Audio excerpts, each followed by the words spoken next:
Kitchen मध्ये तुमचं स्वागत आहे। आज मी तुम्हाला तांदळाच्या पिठाचे बोरं बनवून दाखवणार आहे, गोडवाले। त्याच्यासाठी मी साहित्य घेतलेले आहे, खोबरं किसून घेतलेलं आहे, विलायची आहे, तीळ आहे आणि गुळाचं पाणी मी तळून घेतलेलं आहे। आपण पीठ मळण्यासाठी आपण चिमूटभर मीठ टाकूया। आता याच्यात खोबरं टाकू, याच्यात हे तीळ टाकू, याच्यात आपण हे विलायची पावडर टाकायची आणि याला गुळाच्या पाण्याने मळून घ्यायचं। मळून घ्यायचं, घट्ट मळून घ्यायचं। आता आपलं पीठ तयार झालेलं आहे। हां मळून झालेलं आहे। आता आपण काय करायचे, छोटे छोटे असे गोळे करायचे।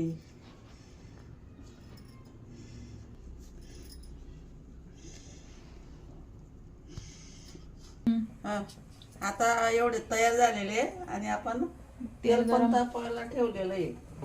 गरम झाल्यावर आपण तळून येणार। आता तेल गरम झालेलं आहे, आपण आता याला तळून घेऊ। मंद आचेवरती मस्त लाल रंगावरती तळून घ्यायचं याला। असं सोनेरी रंगावरती तळून घेतलेले बघा। हे बोरं आपले तयार झालेले आहे। आता हे सगळे बोरं तळून घेणार। आपले तांदळाच्या पिठाचे बोरं तयार आहे। तुम्ही असं करून बघायचं आणि खाऊन बघायचं। ही कोकणातली रेसिपी आहे, पण मी बनवून दाखवली कांद्याच्या। बघा मस्त असे कुरकुरीत झालेले, छान झालेले। आणि माझ्या चॅनलला सबस्क्राईब करा, लाईक करा। धन्यवाद।